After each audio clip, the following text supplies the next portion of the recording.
Alhamdulillah pada pagi hari ini kita bisa kumpul, rasanya senang sekali ya bisa ketemu dengan Bapak Ibu sekalian yang luar biasa. Nah, dalam sebuah pembelajaran itu memang idealnya kalau kita bicara the next level for lecture, itu kita kan sebetulnya ingin membentuk yang namanya attitude, behavior, knowledge ya, pengetahuannya bagus, sikap dan perilakunya juga baik ya. Nah, itu memang seringkali dosen ya ataupun pengajar itu menekankan pada pendekatan transaksional ya, ada reward, ada punishment dalam rangka membentuk sikap tadi ya. Tapi penting kalau kita bicara the next level for lecture itu kita menularkan personal power kita ya. Kita memberikan inspirasi pada mahasiswa kita. Kemudian juga yang tidak kalah penting adalah sebetulnya ketika kita masuk kelas itu kita harus sudah bersyukur dulu. Karena apa? Karena bersyukur ini akan sangat memudahkan proses teaching-nya, ya, proses mengajarnya. Jadi hal yang penting buat kita cek itu adalah tangki rahmat Tuhan. Tangki rahmat Allah itu udah ada di hati kita belum nih? Tangki cintanya Allah sudah penuh belum? Ya, caranya supaya penuh gimana? Supaya penuh ya kita mulai setiap kali tarik nafas kita bersyukur, ya. Kita bersyukur, kita menikmati betul apa yang sudah diberikan Allah pada kita. Ya, saya seringkali menggunakan doa dalam hati begini. Ya Allah, aku bersyukur atas rahmat dan nikmat-Mu yang berlimpah sehingga aku tidak mampu dan tidak akan pernah mampu menghitungnya ya Allah. Mulai saat ini dan seterusnya, apapun yang aku lakukan, yang aku pikirkan, rasakan dan perbuat ya Allah, semakin menambah cintaku kepadamu ya Allah. Semakin Engkau cintai aku dan semakin Engkau ridhoi aku. Nah, ini kita bersyukur kita lagi memenuhi tangki cinta kita nih, tangki rahmat Allah.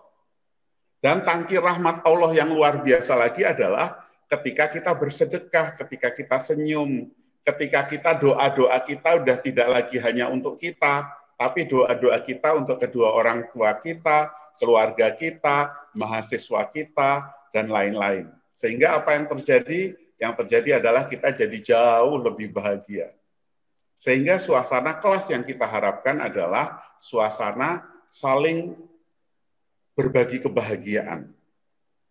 Jadi kalau kita bicara sharing knowledge, sharing pengetahuan, berarti kita sebetulnya sharing kebahagiaan.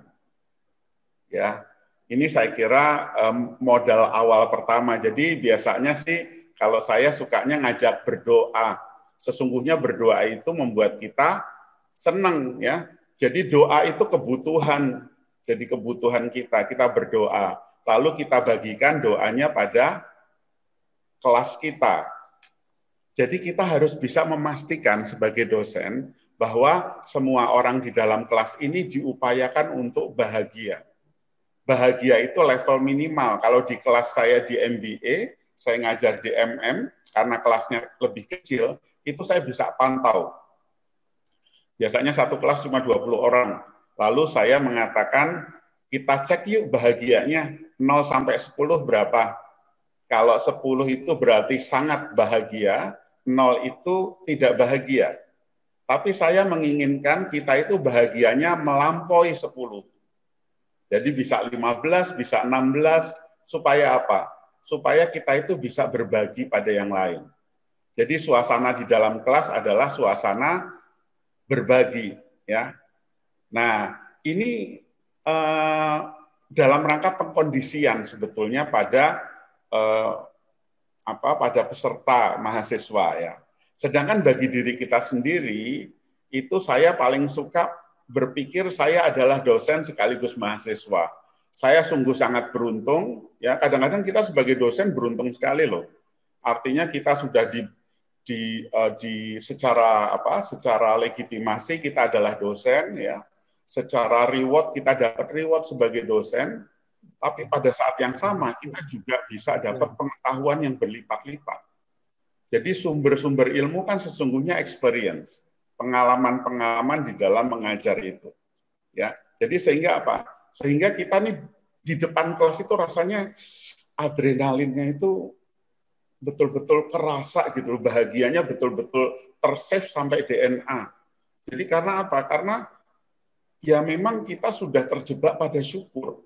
Jadi luar biasa orang-orang yang terjebak pada perasaan bersyukur itu. Jadi kalau setiap tarik nafas aja ketika kita memulai untuk mengajar, itu kita merasakan syukur ya. Syukurnya itu setiap tarik nafas itu pertama membuat seluruh wajah kita itu rileks ya. Kemudian membuat paru-paru kita ya menyerap oksigen murni dalam setiap tarikan nafas kita. Kemudian ke perasaan kita dan ke seluruh tubuh kita ya. Nah, itu kemudian kita ulangi setiap tarik nafas dengan mengucapkan hamdalah, puji syukur pada Tuhan, alhamdulillah ya Allah, ya alhamdulillah, puji syukur pada Tuhan. Nah, Tuhan atau Allah berjanji bahwa mereka-mereka yang bersyukur rahmatnya dilipat gandakan. Sehingga apa? Sehingga kita selama kita mengajar, kita penuh keberkahan. Jadi kita nih bersyukur dikasih rahmat. Karena dikasih rahmat, perasaannya tambah senang, jadi bersyukur lagi, dikasih rahmat lagi. Akhirnya kita nggak tahu caranya untuk tidak bersyukur.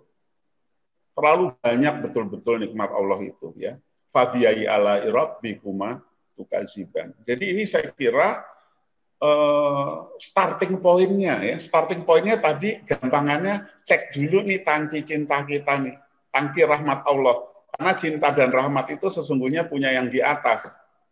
Kita nih sebetulnya nanti tinggal menyalurkan aja yang namanya unconditional loving, cinta tanpa syarat. Ya. Lalu ini kita bagikan pada kelas kita. Hidup itu ternyata, ini menurut studinya siapa? Studi kasus di Google ya. Jadi orang-orang yang selalu memulai berdoa, itu tidak berhenti pada dirinya, tapi dia berdoa atau istilahnya mindfulness kalau di Google itu, dia fokus, lalu kemudian dia berpikir dengan tulus untuk mendoakan orang lain. Maka yang terjadi apa? Ketika dia buka mata, dia jadi lebih bahagia. Ya. Hidup itu lebih indah. Dan memang sesungguhnya yang namanya keindahan dalam kehidupan itu berawal dari cara berpikir kita, ya. Berawal dari mindset kita. Dan bersyukurnya ketika kita memulai kelas, maka kita adalah leader. Kita harus pertama leading self, harus memimpin diri kita dulu, pastikan kita bahagia, pastikan kita antusias, pastikan kita respect.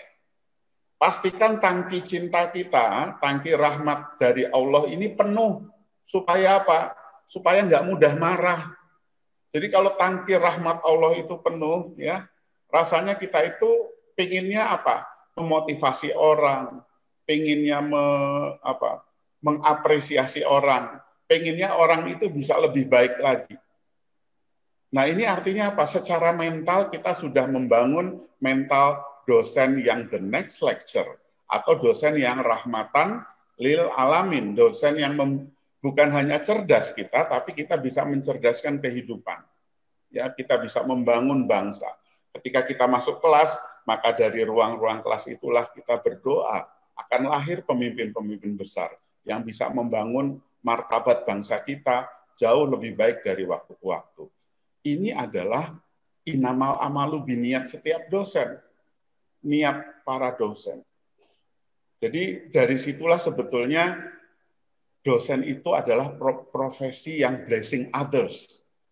Profesi yang sebetulnya bisa mengubah dunia. Kenapa ini tidak kita manfaatkan? Melalui tulisan-tulisan kita, melalui gagasan kita, melalui sikap dan perilaku kita, maka kita mengubah dunia. Ini menjadi begitu indah. Jadi sekali lagi bersyukurlah bagi Bapak Ibu sekalian, dalam profesi apapun sebetulnya, khususnya dalam profesi dosen ini, itu satu, dosen itu tadi ilmunya insya Allah bermanfaat. Yang kedua, kita gunakan untuk blessing others, merahmati kehidupan. Yang ketiga, setiap dosen itu sesungguhnya orang-orang yang kaya, minimal kaya secara mental. Jadi mindset-nya itu adalah mindset orang yang berlimpah. Ya, jadi rumus pertama yang sangat penting sebetulnya di sini adalah pastikan ketika kita mau memulai kelas, cek dulu nih, kayak kalau kita mau nyetir mobil, bensinnya ada nggak nih? Ya, kita cek dulu tangki cinta dan rahmat Allah itu ada nggak bersama kita. Caranya kalau kita masih ragu-ragu, coba perbanyak syukur dulu. Tarik nafas, rasakan syukur. Karena ketika kita syukur, kita menarik rahmatnya Allah. Ya, kita bersyukur, bersyukur, bersyukur. Itu kita mulai dari kapan? Dari bangun tidur. Bangun tidur itu kalau bahasanya Bu Dr. Rahmi ini, gelombang otaknya masuk gelombang alfa. Kalau gelombang alfa itu gelombang di mana kita bisa menarik banyak hal yang tidak harus diolah oleh pikiran sadar atau conscious mind. Jadi langsung saya itu percaya diri. Saya sangat menikmati hari ini. Saya sangat bersyukur atas apa yang diberikan Allah pada saya. Saya merasa saya sangat menikmati setiap kata-kata yang meluncur dari mulut saya. Ya, saya kemudian bercermin, alhamdulillah seneng, gemes deh sama saya sendiri gitu ya. Terus saya Saya bisa mengapresiasi anggota tubuh saya. Ketika saya mandi, saya mindfulness, merasakan bagaimana sensasi air ya yang menyentuh tubuh kita. Kita bersyukur, kita terima kasih pada paru-paru, pada jantung, pada sistem metabolisme dalam tubuh kita. Kemudian kita berdoa, kita sholat, dan lain-lain. Itu sangat luar biasa. Sehingga apa? Sehingga ketika kita keluar dari rumah, kita melangkahkan kaki keluar dari rumah, maka kita dalam kondisi yang full tangkinya. Ya. Tangkinya udah luber, tuh, tangki rahmat Allahnya. Ya. Nah, ini adalah modal secara mental. Jadi, kalau kita sebagai dosen, ini pengalaman saya, itu adalah satu kompetensi mental dan spiritualnya dibangun dulu. Ya. Pastikan cara berpikir kita adalah cara berpikir prosperity mindset. Pikiran kita itu makmur. Ya. Kita itu tidak ada masalah. Makanya kita memang harus leading self dulu tadi. Kalau kita bersyukur kan dalam rangka sebelum leading another. Di kelas itu kita memimpin orang lain. Jadi kita pokoknya top banget deh kalau yang namanya itu ya. Jadi kalau kita udah bersyukur gitu kayaknya problem-problem yang kita hadapi, karena problem itu sendiri sifatnya paling tidak ada 3 dimensi waktu ya. Ada problem terkait dengan masa lalu, ada problem terkait dengan hari ini, ada problem terkait dengan masa depan. Kalau bicara masa lalu, kita bicara mungkin ada pengalaman-pengalaman yang tidak sesuai dengan ekspektasi kita ya, yang membuat kita sedih, buat kita marah, buat kita kecewa, bahkan membuat kita dendam. Nah, problem masa lalu ini kadang-kadang kalau kita tidak tahu mekanismenya, maka hari ini masih kebawa-bawa. Tiba-tiba lihat orang atau mahasiswa tertentu, kita masih teringat oleh peristiwa tertentu di masa lalu. Lalu kita sangat marah, kita bahkan mengeluarkan kata-kata kasar. Nah, ini artinya apa? Artinya pengalaman tidak menjadi ilmu. Ya, nah, dosen ini kan pembelajar kehidupan ya, atau kita belajar dari universitas kehidupan. Sehingga apa? Sehingga pengalaman kita harusnya menjadikan usia kita semakin dewasa. Dengan cara apa? Dengan cara kita menyimpan berbagai hikmah, ribuan hikmah, pengalaman yang luar biasa, sehingga menjadi ilmu yang penting. Nah, disinilah kita sebetulnya sebagai mahasiswa, sebagai siswa, dosen pun siswa, tapi siswa di universitas kehidupan. Lalu hari ini kita menerima apa adanya, ya, kita bersyukur dan kita tetap berusaha. Keluar dari rumah, kalau yang muslim, bismillahirrahmanirrahim, la haula wala quwata illa billah. Itu artinya kita tawakal. Tawakal itu bukan berarti kita pasrah dalam arti kita nggak ngapa-ngapain. Kalau kita nggak ngapa-ngapain, itu doa bismillahirrahmanirrahim itu adalah doa mau tidur harusnya. Ya, tapi ini ternyata di situ awal kita untuk berikhtiar. Lalu kemudian kita menatap masa depan itu dengan optimis. Lalu kita bisa bicara pikiran-pikiran jernih di masa depan, ya, itu akan mengundang sikap dan perilaku kita hari ini. Ya, jadi makanya di dalam pembelajaran model Harvard, ya, itu kita mengkombinasikan 4 hal, Bapak Ibu. Yang pertama adalah science. Dosen mengajarkan science. Dosen mengajarkan ilmu pengetahuan. Tapi dosen juga mengajarkan experience, pengalaman. Karena apa? Karena sekarang itu kalau saya mengajarkan A, belum tentu nanti mahasiswa lulus itu masih menjumpai A tadi. Artinya dulu saya punya pengalaman begini. Saya ketika kuliah, dulu itu komputer dapat A loh, ya. Komputer saya dapat A tapi underdose. Waktu itu masih pakai underdose tahun 95-96. Lalu kemudian saya bekerja di BUMN. Ketika bekerja di BUMN itu lagi transisi menggunakan under Windows. Lalu apa yang terjadi? Yang terjadi nilai A saya dengan underdose-nya itu nggak terpakai. Padahal itu masih di tahun 1990-an. Hari ini kita ketemu yang namanya disruption era disruptif, revolusi industri 4, digitalisasi, perubahan jadi cepat. Apakah kita masih mengandalkan cara-cara lama? Apakah kita hanya menanamkan menjelaskan sebuah pengetahuan sehingga mahasiswa kita hanya learning to get knowledge? Kayaknya sayang kalau kita hanya mengajarkan satu pengetahuan pada mahasiswa kita. Yang jauh lebih penting adalah bagaimana kita membentuk learning to learn. Belajar untuk belajar, learning to adapt, untuk beradaptasi, ya. Jadi kita sekarang kita itu yang memang kalau dalam dunia pendidikan ini sekarang muncul isu kelemahan kita pada soft skill, ya. Soft skill itu kalau dipetakan itu paling tidak ada 2 soft skill penting. Yang pertama adalah soft skill terkait dengan achievement, dengan pencapaian prestasi, ya. Contohnya apa? Pastikan mahasiswa Anda itu selalu bahagia, tersenyum, antusias, optimis. Energinya itu luar biasa. Jadi kalau ketemu mahasiswa Anda, kelihatan auranya ya, dia dinamis, dia punya achievement tinggi. Lihat masa depan, ditanya apa nih cita-citanya, dia akan menceritakan cita-citanya dengan begitu percaya diri. Jadi inilah sebetulnya yang mau kita bangun. Percuma kalau IP-nya 4, melihat masa lalu stres, sedih, marah, hari ini nggak terima, lihat masa depan pesimis, IP-nya 4,5, itu pun nggak menjamin sukses. Jadi sebetulnya kita sekarang sedang membangun soft skill-nya mereka di era disruption ini. Sehingga apa? Sehingga tadi kita lihat mereka begitu punya achievement, ya, optimis, ya, antusias. Saya selalu kalau di kelas MM khususnya S2, kalau S1 ya kadang saya treatment yang hampir sama.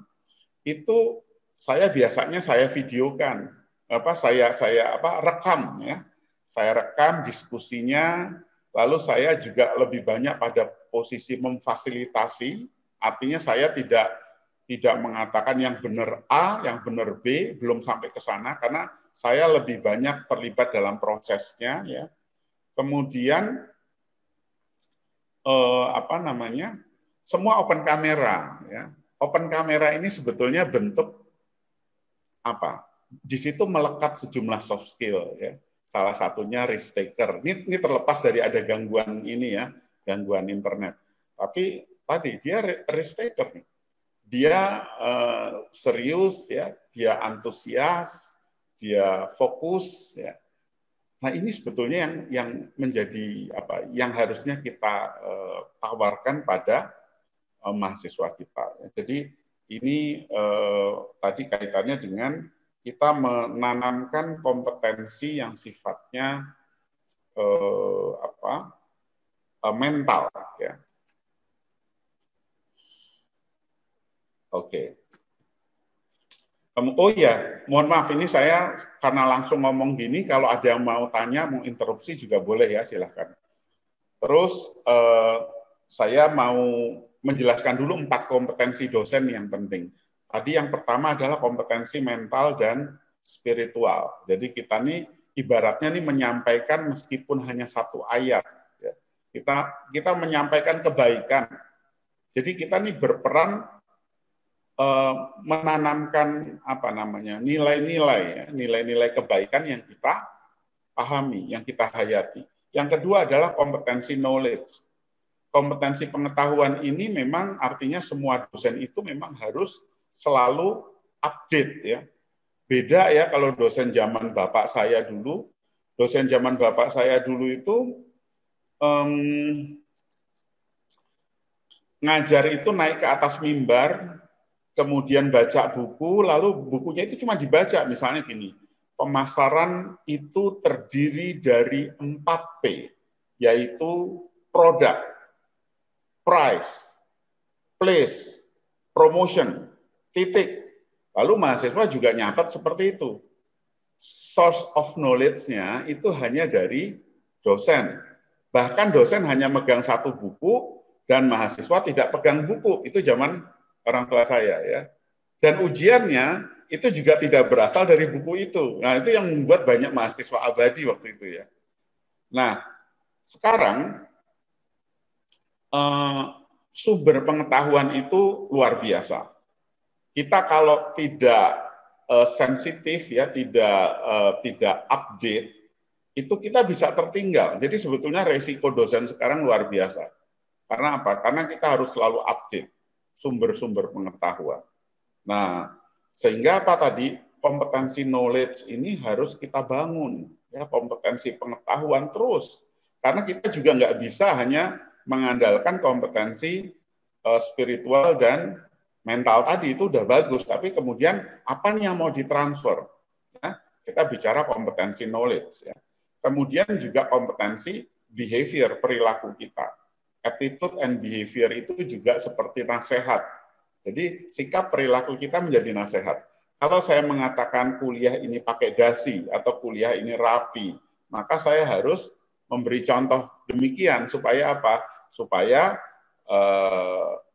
walaupun saya tidak mengucapkan, tapi sikap perilaku saya itu memberi nasihat pada lingkungan, ya.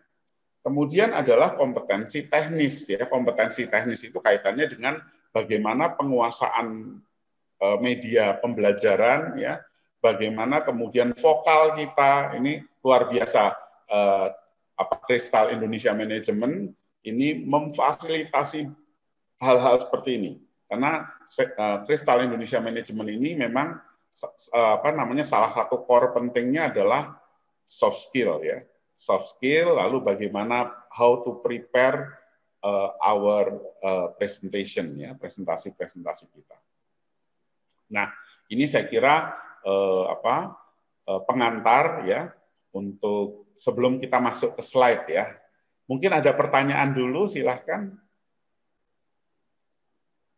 Monggo sebelum kita masuk ke slide. Ya, Prof, saya Prof. Iya, silakan Pak Master Hasan, ya. Ini ya, teman ini luar biasa nih, Master Hasan ini seorang coach, ya. Tapi rendah hati. Ya, artinya suka mengikuti, suka belajar. Saya kira mental rendah hati ini adalah mental yang harus kita punyai semua. Karena kita sebetulnya dalam event yang lain mungkin saya akan jadi muridnya Bu Sapta, atau jadi muridnya Master Hasan, atau Bu Rahmi, dan lain-lain.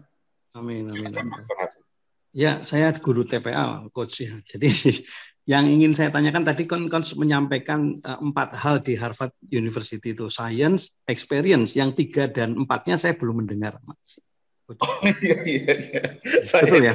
pastikan Kalau ngomong tidak salah. kadang-kadang kelupaan ya. Benar-benar Ya. Mas Hasan ya. Thank Memang you. yang pertama dalam pembelajaran profesional itu yang penting satu sains. Kalau sains itu ada di kognitif kita nih. Kita jadi suka melakukan yang namanya analisis ya, logika, sintesis itu ada di ini di kognitif kita. Kita bicara sains. Sains ini kan sebetulnya produk-produk pikiran kita. Jadi kalau kita bicara sains itu produk pikiran kita, ya. Nah, ini cuma persoalannya adalah sebetulnya seorang dosen itu jangan berhenti di sains, karena sains itu tadi itu produk pikiran, tapi pikiran kita ini bounded rationality, punya rasionalitas yang terbatas. Sehingga kita kadang-kadang, atau bukan kadang-kadang, memang kita punya kesulitan untuk menangkap ilmu yang sejati. Knowledge yang sesungguhnya yang sebetulnya dimiliki, yang katanya ketika ditulis dengan 7 samudra pun ilmunya kehidupan, ilmunya Allah, itu tidak bisa tertangkap. Ya. Nah, kita ini kan karena punya keterbatasan, maka kita hanya bisa menangkap sebagian kecil. Itu pun kalau dalam dunia ilmiah, itu seringkali ada istilah falsification. Falsification itu artinya adalah sebuah konsep itu sangat memungkinkan untuk ditolak atau diterima. Jadi dalam dunia ilmu pengetahuan seringkali kita lihat misalnya hipotesisnya tidak didukung itu. Ternyata hipotesisnya tidak jalan. Contoh saya pernah melakukan studi di wawancara di Gontor ya waktu itu. Saya ketika wawancara di Gontor, saya membandingkan 2 kategori dosen. Jadi ada dosen yang sifatnya profesional, yang digaji dengan standar nasional. Lalu ada dosen wakaf, dosen yang gajinya itu terserah kiai. Tapi ternyata kalau menurut teori harusnya kan yang diperlakukan profesional itu tingkat turnover-nya rendah. Artinya tingkat keluar dia dari perusahaan, dari organisasi itu rendah. Tapi ternyata apa? Ternyata yang profesional itu justru yang tingkat keluar dari organisasinya tinggi, padahal digajinya bagus.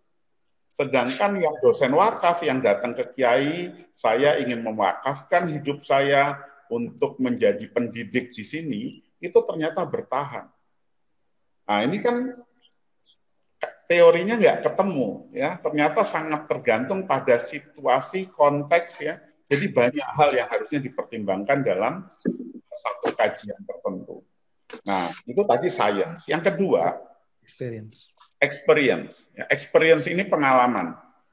Bayangkan kalau Bapak Ibu punya lagi mau naik pesawat nih ya, pesawatnya pesawat terbang.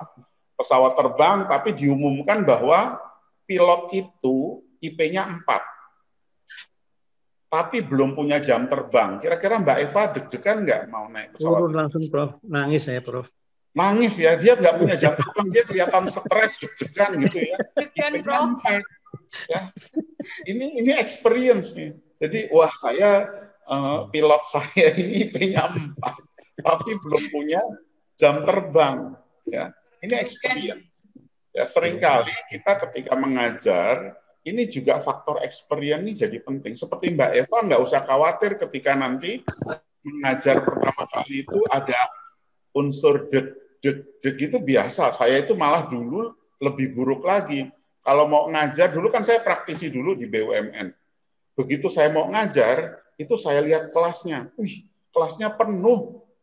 Begitu penuh kan harusnya dosen senang. Ini malah deg-degan. Lihat kelasnya penuh, yang duduk di depan pakai kacamata semua. Saya belum paham materi yang mau saya sampaikan. Terus saya, udah deh saya kosongin aja. Jadi saya dulu kosongin malah ketika mahasiswanya penuh, kemudian mereka pakai kacamata gitu. Waduh nih bakalan saya ditanya susah-susah nih. Nah, itu apa namanya? Itu pengalaman ketika saya masuk dunia pendidikan pertama kali. Lalu yang saya lakukan apa? Temukan yang namanya conscious incompetence. Apa nih yang kita nggak kompeten nih ternyata di situ. Oh, ternyata di bidang finance itu saya punya kelemahan ini. Ternyata saya kalau ngomong di depan kelas itu kok, aduh, apalagi kalau nggak ada materi yang disiapkan, itu jadi, nah ini kan ilmu dari pengalaman. Nah, ilmu dari pengalaman ini kemudian membuat kita melakukan refleksi. Ya. Ini juga yang kemudian membantu karir saya di dunia akademik. Jadi saya itu dulu paling sering menemukan yang tidak kompeten pada diri saya. Mulai dari cara mengajar lah, kemudian mulai dari kontennya, ya. Jadi waktu itu saya masih ingat, saya lagi duduk, terus tiba-tiba ada mahasiswa datang. Mahasiswa datang, untungnya nggak menemui saya, tapi menemui dosen di sebelah saya. Tanya mengenai analisis regresi. Wah, terus dia tanyanya gini, Bu, uji asumsi klasik itu kenapa sih harus dilakukan? Wah, saat itu saya nggak kebayang cara menjawabnya kalau mahasiswa tadi tanyanya pada saya. Nah, di sini saya menemukan lagi incompetence pada diri saya. Ternyata statistiknya saya ada kelemahan. Ya. Nah, dari banyak hal itu akhirnya saya membuat keputusan saya harus sekolah doktor. Karena apa? Karena ini persoalan kompetensi knowledge dan kompetensi sainsnya tadi itu. Jadi saya ngambil keputusan itu, bahkan pada saat itu tidak ada dosen di Fakultas Ekonomi. Dosen-dosen Mbak Eva belum ada yang sekolah doktor. Saya dosen baru waktu itu. Dan ketika saya nembung, gimana kalau saya sekolah doktor? Wah, ini harus urut, ya, harus urut. Nah, di sini muncul risk taker pada diri saya. Ya, risk takernya apa? Saya apa harus menunggu urutan? Kalau saya harus nunggu urutan berarti apa? Berarti saya mungkin baru dokter tahun kemarin atau 3 tahun yang lalu atau 4 tahun yang lalu. Lalu yang saya lakukan apa? Saya harus risk taker. Saya harus tetap sekolah pada saat itu juga karena saya menemukan conscious incompetence yang menurut saya ini adalah kompetensi utama seorang pendidik. Ya, jadi itu kita bicara tadi science dan experience. Lalu experience tadi, pengalaman-pengalaman tadi akhirnya membentuk menjadi ilmu, ya. Pengalaman itu jadi ilmu kalau cara berpikir kita benar. Jadi kalau kita itu melihat pengalaman negatif itu sampai hari ini kita masih punya masalah dengan pengalaman negatif itu, maka pengalaman negatifnya tidak menjadi ilmu. Tapi kalau pengalaman negatif Anda 10 tahun yang lalu itu kalau Anda amati saat ini, Anda rasakan saat ini, Anda dengarkan peristiwanya saat ini, maka Anda tersenyum, maka sesungguhnya Anda dapat ilmu. Ya, ini menunjukkan maturity. Jadi kemudian kalau saya kemudian ingat-ingat, waduh, dulu ya waktu saya ngajar seperti ini ya. Bahkan pernah suatu saat ada mahasiswa protes atau apa. Nah itu ternyata jadi hikmah. Nah saya pernah punya satu mahasiswa, ya, satu mahasiswa saya itu jadi dosen di universitas di Jawa Barat. Dia baru jadi dosen 1 semester, langsung dia telepon saya. Dia bilang, Pak Heru, saya pengen keluar jadi dosen. Kenapa? Saya bilang. Dia bilang, ini saya dapat tulisan dari mahasiswa, Pak, mumpung Bapak masih baru setahun ngajar di sini, sebaiknya Bapak nggak usah jadi dosen, kelihatannya Bapak nggak pantas untuk bicara, nggak bisa bicara. Itu mahasiswa saya shock. Lalu telepon saya. Lalu saya bilang ini, Mas, itu tulisan tadi, tolong disimpan. Nanti kamu pada saat jadi profesor, kamu buka itu dengan senyum. Ya. Coba, ini luar biasa ini. Itu kamu dapat kayak gitu, itu kamu bisa cerita nanti kepada siapapun. Kita ini adalah orang-orang yang punya mental belajar. Ya. Nah, hubungan saya dengan para mahasiswa juga demikian dekat, jadi seperti coach juga ya. Itu dalam rangka apa? Dalam rangka tadi mengempower. Ya. Jadi tadi experience menjadi hal yang penting. Okay.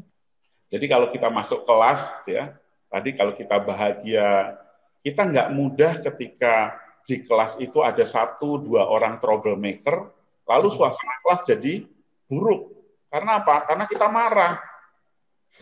Troublemaker itu ya biasalah di dalam setiap event pasti ada ada 1-2 orang yang seperti itu, ya.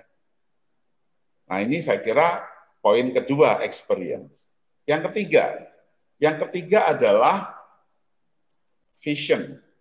Where do we want to go? Sebetulnya Anda ini ngapain sih masuk kelas, ya? Kita masuk kelas jangan kita seperti zombie. Jangan kita itu cuma sekedar rutinitas. Pastikan rutinitas harus kita lawan. Jadi pastikan itu setiap kita mau masuk kelas, itu rasanya kayak kita mau makan siang menu yang terenak.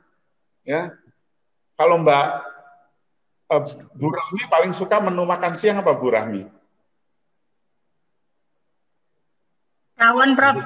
Wah, bayangin. Kalau kita memperhatikan rawon, ya, kita mencium aromanya, ya, warnanya, tekstur dagingnya itu kenyal-kenyal gitu, ya ampun, subhanallah, ya Masya Allah, luar biasa. Nah, kayak gitulah ketika kita mau masuk kelas, ya. Jadi kita harus punya passion yang luar biasa, harus punya niat. Sebetulnya kita mau ngapain? Nah, ini membuat kita itu nanti di kelas itu jadi begitu menikmati, ya. Kita begitu senang.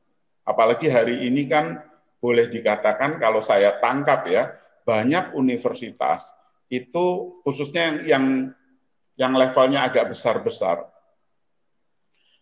itu dosen itu kerja luar biasa. Dosen itu ngajar bisa banyak sekali, ya. Belum lagi dia punya tuntutan riset, punya tuntutan publikasi, ya.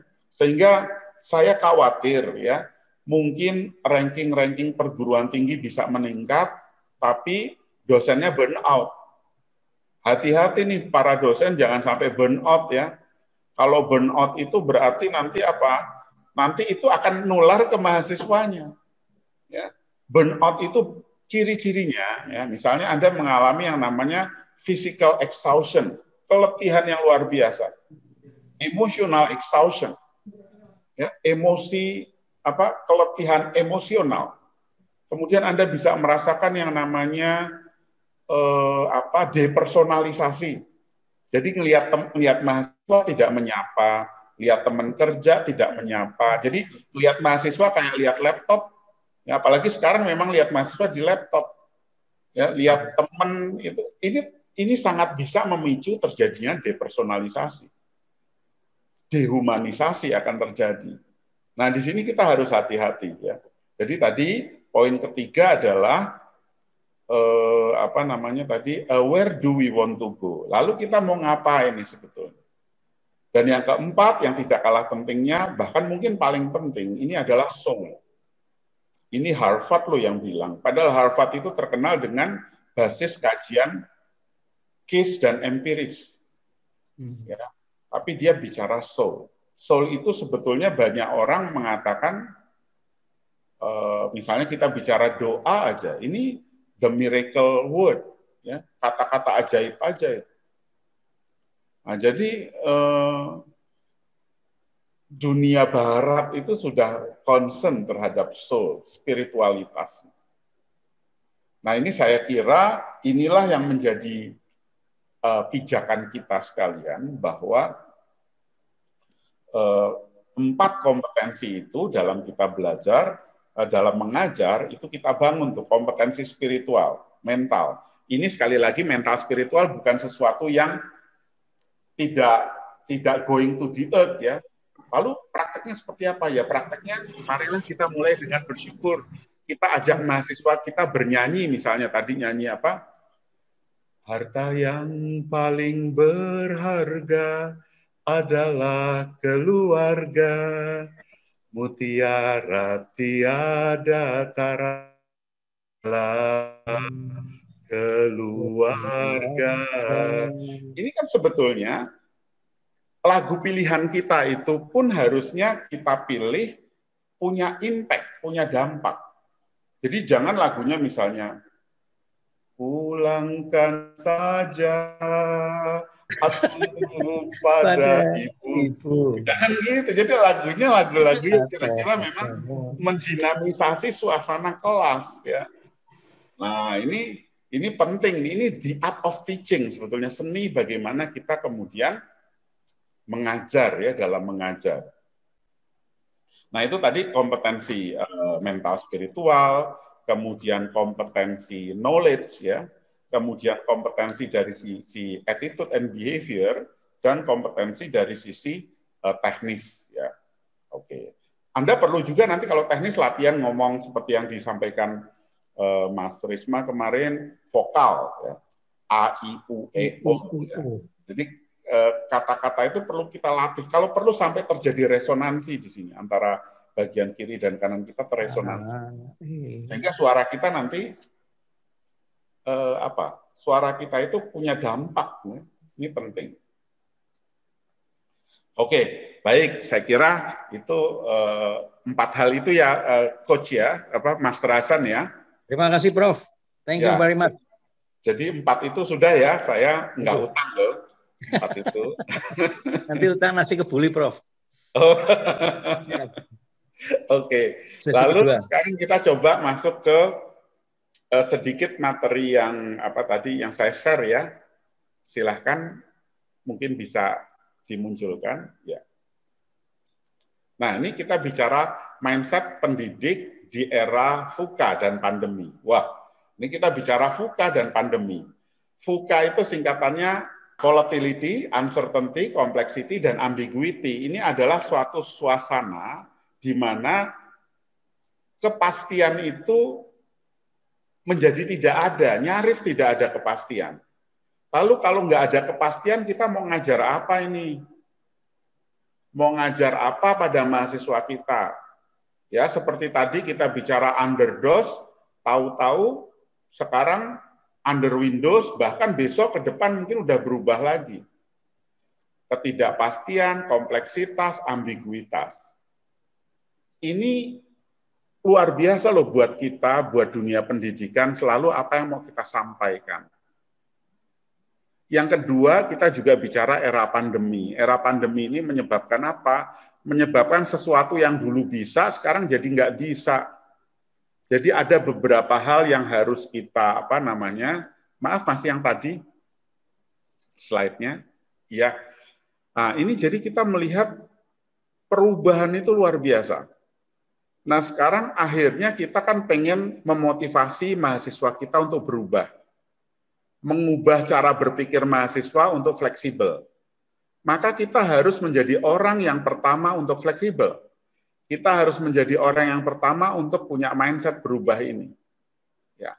Nah, ini yang namanya kita ketemu di era VUCA, di era pandemi, era di mana kita juga harus beradaptasi, ya kita harus coping uncertainty, menghadapi ketidakpastian itu.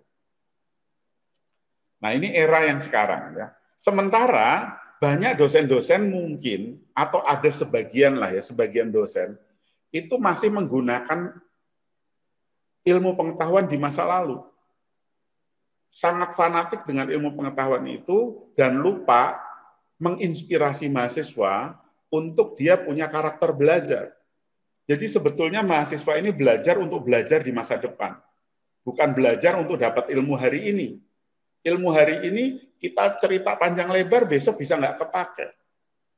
Sehingga sebetulnya kita memotivasi, menginspirasi mereka, ya, membangun kepercayaan diri mereka untuk melihat hari ini dan melangkah ke masa depan. Nah, ini saya kira peran the next lecture, ya, peran dari dosen di masa depan. Kita itu untuk itu maka kita harus punya energi yang besar, ya, punya energi yang luar biasa. Nah, yang kedua nih kita lihat aja di slide berikutnya. Di slide berikutnya ini kita melihat di tahun 1904. Kita melihat kota New York itu dominan delman. Wah, delman. Mbak Eva pernah nggak naik delman? Pada hari Minggu ku turut ayah ke kota, Naik delman istimewa, ku duduk di muka, ku duduk samping Pak Kusir yang sedang bekerja. Oh, dulu kalau saya di Jakarta itu sering lihat itu di lapangan tembak dulu, di Senayan itu banyak sekali delman ya. Hari ini agak susah sih sebetulnya melihat delman. Nah, sekarang kita lihat tahun 1917. Next slide. Wah, di kota yang sama terjadi perubahan luar biasa. Kita melihat nggak ada lagi, aduh delman cuma tinggal 2 apa 3 itu. Delmannya tinggal dikit. Ini kita lihat apa yang di permukaan. Tapi coba kita lihat kira-kira profesi apa yang hilang. Profesi apa yang hilang, profesi apa yang muncul. Kompetensi apa yang semakin ditinggalkan, dan kompetensi apa yang muncul. Nah, kira-kira ini yang dihadapi oleh dunia pendidikan kita. Kita ingat zaman Budian Retnaning, dia apa kabar Budian, sehat-sehat? Alhamdulillah. Baik, Prof. Budian ini kan kalau sama seperti saya, kira-kira generasinya mungkin nggak jauh beda lah ya. Lebih tua saya, Prof. Oh, lebih tua Budian, tapi dikit lah paling ya. Nah, zaman Budian ya, itu yang namanya foto, kita harus beli dulu film. Film itu isinya ada 24, ada 36 ya, Bu ya? Betul. Asa 100 atau asa berapa gitu ya. Betul. Waduh, sehingga kalau lihat Budian atau zaman saya berfoto, kita serius loh kalau foto. Karena takut nanti terbakar. Sekarang beda dengan gaya Mbak Eva kalau foto. Mbak Eva itu selfie-nya bisa berapa kali itu. Karena apa? Dia pakai digital kamera, unlimited. Itu pengaruhi behavior kan. Lah ternyata ya, karena perkembangan pasar tadi semakin lama, konsumen itu semakin memilih, semakin manja, maka kita bisa melihat perusahaan-perusahaan yang tidak bisa memberikan solusi terbaik pada pelanggannya. Contohnya apa tadi? Contohnya Kodak, Fuji, akhirnya berganti dengan Instagram, ya, digital kamera, dan lain-lain. Karena apa? Karena persoalannya adalah if you create the product, maka produk itu harus menggambarkan how to solve the problem for customer. Jadi konsumen itu merasakan ada sesuatu yang atau ada solusi yang diberikan oleh bisnis ya, oleh perusahaan. Nah, sekarang dosen pun harus mengembangkan model seperti perusahaan tadi. Kita juga harus berpikir how to solve the problem terhadap masalah edukasi. Bagaimana Mbak Eva itu adalah problem solver. Budian itu problem solver. Bu Fatwa problem solver. Kita semua problem solver. Nah, supaya kita jadi problem solver, maka tadi kembali lagi pada yang pertama saya sampaikan, kita harus mencek tangki cinta dan rahmat Tuhan. Caranya tadi gimana? Bersyukur. Jadi ingat, kita adalah orang-orang yang memberikan solusi. Orang-orang yang berorientasi untuk mengatasi masalah orang lain, itu insya Allah masalah dirinya bisa tuntas, asal niatnya tulus. Niatnya tulus, ikhlas, kita bantu orang lain, maka masalah kita atau Allah itu mengizinkan, atau kita malah yang mengizinkan Allah memberikan solusi terbaik atas diri kita. Ya. Itu terkait dengan yang 1917. Kemudian next slide. Nah, next slide kita bicara era disruption tadi. Kebanyakan orang berhasil atau tidak berhasil itu sangat tergantung pada bagaimana dia merespon peristiwa. Jadi kalau yang namanya masalah atau situasi yang kita hadapi, ya, yang udah ada pada kita, itu sebetulnya punya kontribusi cuma 10% katanya. Bahkan Bill Gates itu mengatakan gini, kalau Anda lahir miskin, itu bukan salah Anda. Tapi kalau Anda mati miskin, maka itu salah Anda, itu katanya Bill Gates. Sebetulnya Bill Gates mau ngomong apa tuh kalau saya lihat dari situ? Itu dia mengatakan apa yang kita dapatkan sekarang yang sifatnya taken for granted, yang udah ada pada kita, itu sebetulnya kontribusinya kecil 10%. Yang lebih besar adalah bagaimana Anda merespon keadaan yang Anda hadapi. Nah, kemampuan merespon inilah yang harus kita berikan pada mahasiswa. Bagaimana dia merespon sesuatu. Jangan shock, jangan bersedih, jangan stres. Kita kembangkan yang namanya positive behavior, positive organizational behavior kalau di level yang organisasi. Oke. Kemudian next. Nah, ini kita masuk era yang namanya disruption. Disruption ini era di mana orang punya mental langka, ya, merasa kekurangan, ada scarcity. Akhirnya inovasi-inovasinya diarahkan pada upaya-upaya untuk mengalahkan orang lain. Berpikirnya hanya berkompetisi, ya. Nah, ini kita harus bergerak lebih dulu, ya. Jadi oke, hari ini eranya disruption, tapi coba kita hidup dengan abundance mindset. Kita membangun mentalitas berlimpah dan kita tularkan pada mahasiswa kita. Kita mengembangkan kreativitas, ya. Karena sekarang perusahaan-perusahaan itu butuh bukan mahasiswa yang pinter, tapi mahasiswa yang ya pinter sih oke, advanced knowledge ya. Tapi dia harus punya kreativitas, harus punya integritas, kejujuran. Nah, kreatif sama integritas ini adalah soft skill. Kreatif ini soft skill terkait dengan achievement, integritas soft skill terkait dengan moralitas. Lalu dia punya impact, punya dampak buat kehidupan. Nah, ini harus kita tanamkan betul, ya. Sehingga kalau kita bersyukur, ya tadi kita kembali lagi bersyukur, kita spiritual, maka kita sebetulnya dalam perkuliahan kita sedang mengajak bincang-bincang sesama roh. Jadi ketika kita ngobrol gini nih, kita ngobrol antar rohani, bukan jasmani. Kita bicara kebaikan kok. Kita mengajak sesuatu untuk jadi lebih baik. Misalnya saya mengingatkan saudara sekalian, alhamdulillah kita bersyukur pada hari ini.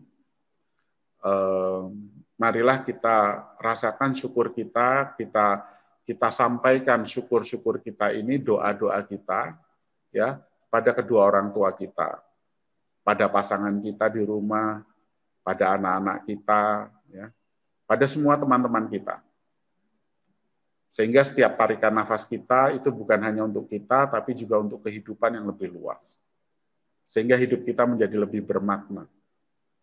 Kita tidak pernah tahu kapan usia kita, atau kapan kita berjumpa dengan Sang Pencipta. Sehingga harapan kita adalah bagaimana kita melakukan perjumpaan yang terindah. Ya, kita dipeluk dalam kondisi husnul khotimah. Nah, ini sebetulnya upaya-upaya untuk apa sih? Untuk supaya kita sadar betul nih, orang pintar sesungguhnya adalah orang-orang yang menyadari perjumpaan dengan Tuhannya.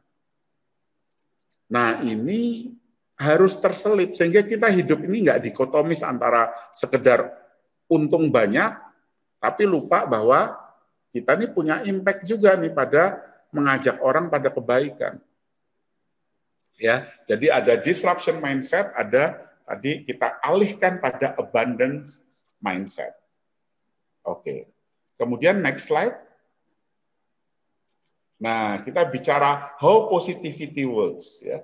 Bagaimana sih kita meng-create positive outcome? Ya, kita menciptakan outcome yang positif. Gimana nih positive outcome? Kelas kita adalah kelas yang positif, yang artinya knowledge-nya saling tukar-menukar, terjadi sharing knowledge, ya, terjadi sharing leadership, ya, kita saling memberi contoh satu sama lain untuk kebaikan. Sehingga nanti suasana positif outcome adalah suasana tambah pinter dan tambah bahagia. Jadi jangan sampai belajar itu tambah pinter tapi tidak bahagia. Tambah pinter tapi lupa ibadah. Yang harusnya terjadi adalah tambah pinter, tambah suka ibadah, tambah bahagia. Itu jadi satu paket. Ini positive outcome. Nah, kita sekarang gimana caranya membangun positive outcome? Ada 4 level di sini untuk membangun positive outcome. Yang pertama, kalau ini bukan kata saya loh ya, ini kata buku buku LOB, Leadership and Organizational Behavior.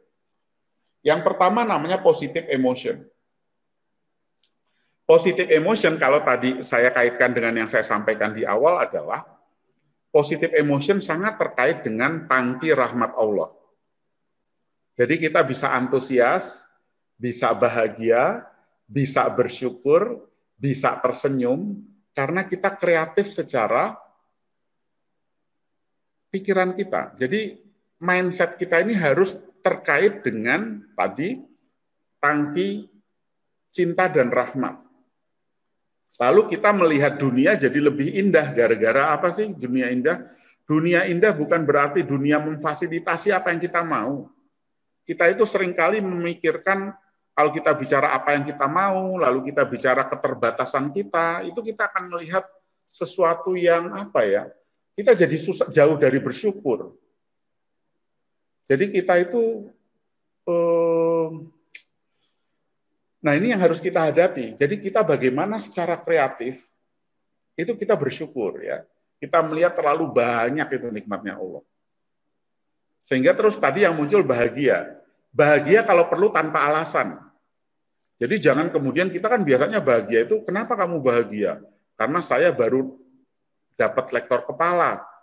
Karena saya bahagia baru dapat insentif akhir tahun. Nah itu bahagia-bahagia yang sifatnya menempatkan kita pada objek. Artinya saya bahagia karena sesuatu. Nah yang luar biasa adalah Anda menjadi orang bahagia karena keputusan mental Anda untuk bahagia. Jadi saya bahagia itu karena apa? Karena saya memutuskan untuk bahagia hari ini. Atau bahkan saya nggak tanpa alasan yang jelas saya itu bahagia ya kalau lihat Bu Ekayana. Saya tanpa alasan yang jelas itu lihat Budian itu bahagia. Saya lihat banyak mahasiswa itu bahagia. Semakin banyak mahasiswa di kelas saya semakin bahagia. Tapi semakin sedikit mahasiswa di kelas saya juga bahagia. Loh gimana sih? Ya iyalah, itulah yang namanya bahagia tanpa alasan. Ya, tanpa alasan kita bahagia, antusias, respect. Karena apa? Mungkin ya, dugaan saya mungkin bahagianya itu udah tersave ke dalam DNA kita. Jadi biarin aja kalau Anda ada save otomatis dalam tubuh Anda sehingga bahagia dan bersyukur itu tersave di dalam DNA. Tersave ke dalam seluruh sel tubuh Anda. Sehingga nanti yang bilang alhamdulillah mungkin bukan lagi mulut Anda, tapi yang bilang alhamdulillah itu sel tubuh Anda, DNA Anda, pikiran Anda, perasaan Anda, itu mengucapkan alhamdulillah, puji syukur pada Allah. Ini positive emotion ya. Jadi positive emotion membuat kita itu jadi greatness. Senangnya itu ketemu orang, keluar dari rumah, mendoakan orang lain, lihat mahasiswa udah datang, kita sapa, apa kabar, kita doakan, kita motivasi. Itu ciri orang sudah sampai pada level positive emotion yang berlimpah. Yang kedua adalah mindfulness. Mindfulness ini bagaimana kita fokus nih. Apa yang kita pikirkan, yang kita rasakan, yang kita lakukan, itu mindfulness. Seperti tadi saya contohkan, kalau kita lagi mandi, jangan malah mandi stres. Kenapa? Mikirin kerjaan belum selesai. Waduh, ada utang Skopus lagi, ada utang ini. Nah, ini jadi kita tuh mandi nggak tenang, tidur nggak tenang. Nah, orang-orang sukses itu selalu mindfulness. Mengantarkan mindfulness dengan apa? Dengan merilis. Ya, kita bisa pilah-pilah itu. Kita rilis kalau kita lagi kesel, setiap tarikan nafas kita, biarkan rasa kesal kita itu dinetralisasi oleh kehidupan. Nah, ini ahlinya Coach Hasan ini, Master Hasan. Jadi jadi tarikan nafas kita itu ternyata mekanisme penyembuhan yang hebat. yang dahsyat. Ya, itu mindfulness. Ya. Nah, kita harus jadi orang-orang yang mindfulness. Bahkan kabarnya Albert Einstein itu kan ilmuwan top ya. Itu katanya lebih banyak berada di gelombang alpha, gelombang mindfulness. Jadi kita nih kalau berada di gelombang alpha luar biasa. Bawaannya rileks, tapi pikiran kita fokus. Ya. Nah, ini saya kira mindfulness perlu, mungkin suatu saat kita perlu pelatihan mindfulness. Bisa dengan Master Hasan, bisa dengan saya, atau dengan siapa. Jadi mindfulness ini penting. Ya. Siap. Yang tiga ini namanya psychological capital, ya, modal psikologis. Nah, modal psikologis kayak apa sih modal psikologis? Modal psikologis ini ahlinya Bu Rahmi kalau ini, ya Bu Rahmi ya. Saya jadi nggak enak nih bicara masuk wilayahnya Bu Rahmi. Ya, modal psikologis atau PsyCap. Ini ada Mas Haruni juga. Apa kabar Mas Haruni Ode?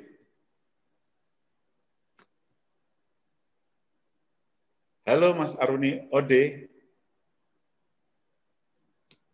Ya, psychological capital. Oke. Psychological capital itu meliputi satu, optimis. Jadi orang-orang yang punya modal psikologis, dia optimis menatap masa depan. Dia itu punya self-efficacy, punya kepercayaan diri. Dia punya hope, harapan. Lalu dia punya yang namanya resiliensi, daya tahan. Wah, ini berarti sebetulnya ketika bicara psychological capital, kita bicara yang namanya kecerdasan multiple. Ya, kecerdasan itu bukan hanya di kognitif intelektual ya, kayak analisis, sintesis, rasional, logika, tidak cukup itu. Itu yang tadi itu dipelajari di program dokter ya Bu Eka ya. Jadi sintesis, analisis, hipotesis itu harus clear fondasi teorinya, theoretical framework-nya harus clear. Nurunin hipotesis itu nggak boleh nggak ada teorinya, nggak boleh nggak ada previous study-nya. Jadi tahu muncul hipotesis gitu ya. Nah ini nggak boleh. Tapi kalau kita bicara psychological capital, kita nggak perlu dengan urutan seperti itu. Kenapa sih saya confidence? Loh, Anda bisa lihat bagaimana ada orang yang kaya mental, tapi miskin sebetulnya materi. Anda bisa lihat kasus seorang pemulung yang rajin untuk bersedekah dan berkurban. Nah, secara ekonomi, secara finansial dia miskin, tapi secara mental dia kaya. Nah, psychological capital ini concern pada mentalitas kita. Jadi tadi kembali lagi pada kecerdasan, ada kecerdasan intelektual, itu terkait dengan kemampuan kita menganalisis, rasionalitas, logika, lalu ada kecerdasan emosional. Kecerdasan emosional itu mendiagnosa kita sendiri nih. Kita nih kenapa sih gini? Banyak orang kalau lagi nggak mood bilang saya nggak mood. Lalu ketika bilang nggak mood, nggak berusaha keluar dari nggak moodnya itu. Ya udah gitu aja, saya lagi nggak mood kok. Jadi kayak taken for granted. Terus kalau kita itu nggak bisa apa, nggak bisa. Jadi kita seringkali terpenjara oleh teori. Nah gini, saya ini introvert, menurut teori loh ya. Habis itu saya kalau disuruh nyanyi nggak mau, disuruh pidato di depan 1.000 orang nggak mau. Karena apa? Dapat justifikasi bahwa saya seorang introvert. Kita jadi terbelenggu oleh teori. Kenapa? Teori itu kan sifatnya hanya memotret fenomena. Lalu mengapa kita harus terpenjara oleh itu? Saya itu dulu pernah dikatakan introvert, lalu saya keluar dari situ. Artinya apa? Saya nggak, ya suka-suka, mungkin suatu saat saya introvert, bolehlah ekstrovert, it's okay. Jadi introvert, ekstrovert itu hanya digunakan peneliti aja, researcher. Untuk apa? Untuk memotret satu fenomena. Dan jangan biarkan dia melekat pada diri kita. Ya, jadi apa namanya? Tadi kecerdasan emosional itu tadi Kaitannya dengan bagaimana kita mendiagnosa diri kita, lalu kita mengelola, kita leading self. Kalau saya lagi bad mood, apa yang harus saya lakukan? Ya. Lalu kemudian apalagi kecerdasan emosional kaitannya dengan mendiagnosa, memahami orang lain, empati sama orang lain. Tahu kondisi orang lain, lalu bagaimana kita bersikap dengan orang lain. Ini kita bicara kecerdasan emosional. Kecerdasan eksekusi. Nah, eksekusi ini juga penting. Kita seringkali tahu hal yang baik. Kita tahu kalau memulai kuliah, itu kita buat happy-happy dulu deh. Sekarang persoalannya apakah kita ketika membuka kuliah, kita mengeksekusi kecerdasan kita untuk happy-happy di awal perkuliahan itu, kita buat happy-happy. Kita tahu olahraga bagus, apakah kita olahraga tiap pagi? Kita tahu olah vokal itu bagus, apakah kita A, I, U, E, O tadi? Nah, ini bentuk dari kecerdasan eksekusi. Lalu ada kecerdasan adversity, ini kaitannya dengan resiliensi, daya tahan. Jadi bagaimana kita itu punya kecerdasan menghadapi challenge, menghadapi tantangan-tantangan yang muncul. Thomas Alva Edison gagal buat 900 kali membuat bola lampu, lalu dia mengatakan, saya telah berhasil menemukan 900 cara yang salah dalam membuat bola lampu. Nah, kalimat-kalimatnya luar biasa, sangat mengempower. Inilah ciri orang-orang yang cerdas secara adversity. Lalu cerdas secara spiritual. Nah, cerdas spiritual itu kita mendekatkan energi kita pada kekuatan yang luar biasa. Kalau dalam keyakinan kita, spiritualitas kita dari Allah Subhanahu wa Ta'ala. Jadi apapun yang kita lakukan, ya, apapun situasi yang kita hadapi, maka kita selalu bersikap terbaik. Respon kita harus dipastikan terukur dan terbaik. Kita harus punya best attitude. Dan sertakan respon kita itu dengan apa? Dengan tangki cinta kita tadi, tangki rahmatan lil alamin. Karena tangki rahmatan lil alamin ini, itu bisa kita simpen. Sehingga apa? Sehingga kita meskipun mungkin orang bilang kita tidak punya atau nyaris sempurna alasan kita untuk pesimis, tapi kita memutuskan optimis. Karena apa? Karena kita punya tangki nyaris sempurna, tapi kita memutuskan untuk memaafkan. Nah, ini tangki tadi. Ya. Nah, ini saya kira penting tadi membangun kecerdasan di 3 level ini. Positive emotion, mindfulness, dan psychological capital. Ini di level individunya. Lalu apa yang terjadi ketika kita masuk kelas dalam kondisi itu? Ketika kita masuk kelas dalam positif, itu bicara positivity person factor. Ya. Coba kalau saya senyum gini ke Mbak Eva gimana? Seneng, Prof. Seneng ya? Auranya jadi, langsung beda. Iya, jadi hati kita bicara lebih keras dari ucapan kita. Nah, Anda tunjukkan hati Anda ini bicara lebih keras bahwa Anda bahagia. Jadi Anda belum ngomong bahagia saja, mahasiswa sudah merasakan kebahagiaan itu mengalir. Lalu Anda menambahkan dengan kata-kata saya bahagia, saya bersyukur. Ya. Wah, itu luar biasa. Lalu yang keempat, organizational culture and climate. Kita bicara iklim dan budaya. Nah, ini pemimpin, ya, guru, dosen, itu kan menciptakan budaya di dalam kelas, menciptakan iklim. Nah, iklim dan budaya dibentuk dengan 2 hal. Yang pertama ada strategi pembelajaran. Ya. Kira-kira strateginya apa nih? Misalnya kita sejak awal buat komitmen. Memang yang terbaik adalah kita selalu melibatkan mahasiswa dalam sebuah proses. Misalnya kita bilang, kita nanti kuliahnya open cam ya, open kamera ya. Nanti kalau misalnya ada kesulitan, jadi kalau di kelas MM di MM UGM itu saya biasanya bilang gini, kalau hari pertama biasanya ada yang alasannya gangguan internet. Nah saya selalu mengatakan, oke lah, tapi ini Anda nih profesional loh, para leader. Leader itu harus memastikan segala sesuatunya terbaik. Sehingga ketika nanti di dalam perkuliahan, itu pastikan Anda berada pada tempat yang paling nyaman untuk belajar.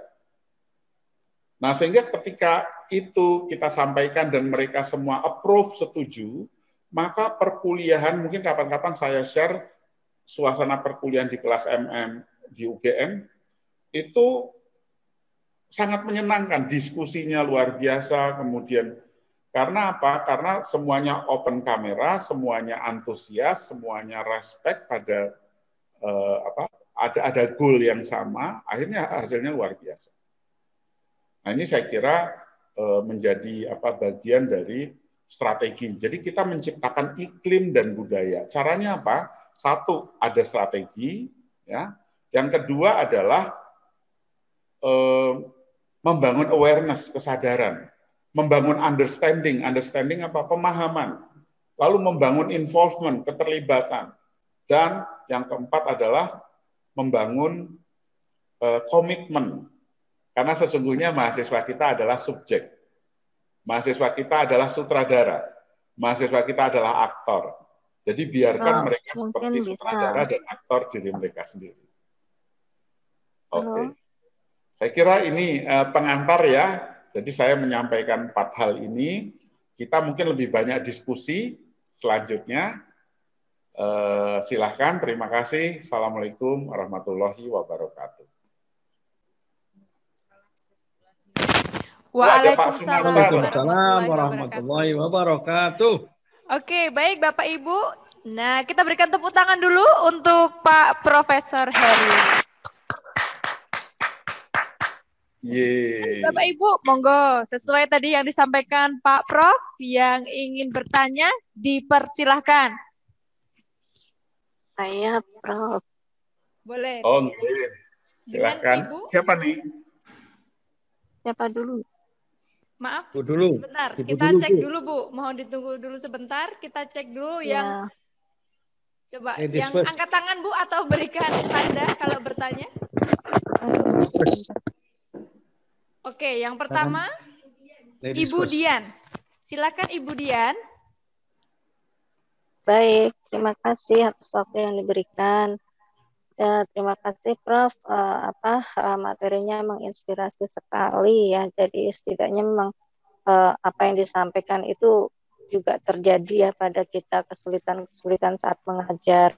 Nah, sekarang ini Prof tadi terkait dengan bagaimana ya mahasiswa aware gitu ya.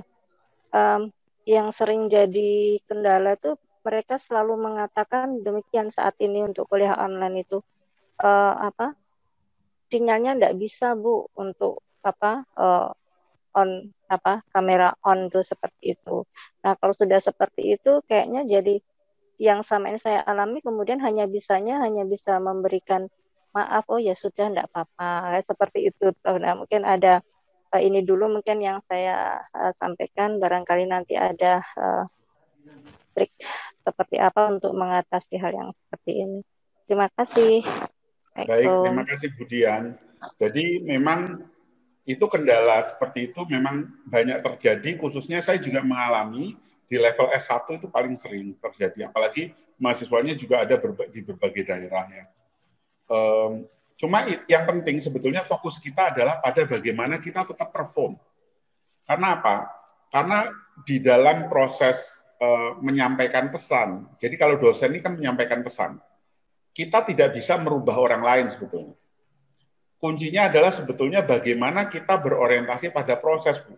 Jadi kalau saya ngajar, itu belum tentu semua mahasiswa saya akan ikut saya kok. Saya hanya fokus pada bagaimana saya melakukan yang terbaik untuk supaya terjadi perubahan pada mahasiswa saya.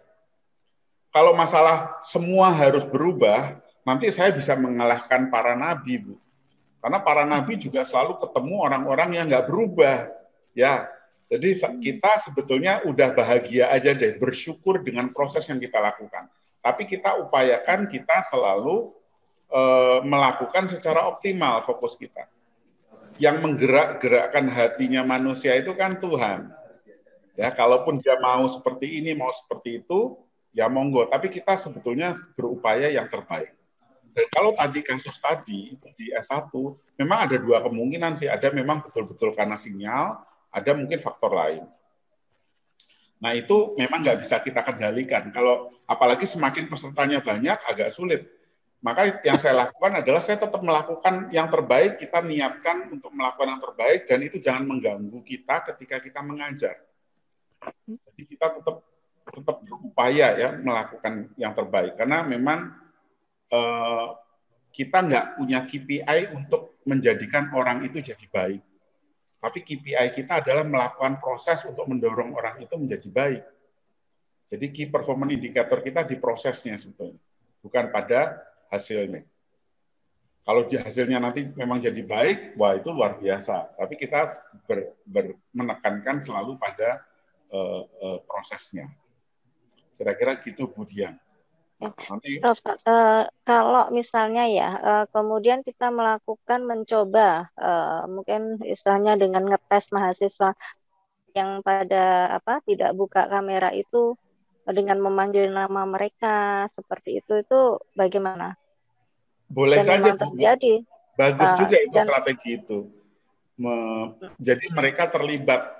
Kalau memang betul-betul internetnya nggak ada gangguan kan, jadi itu strategi yang bagus untuk kemudian menyapa mahasiswa. Apa kabar Pak Supardi misalnya?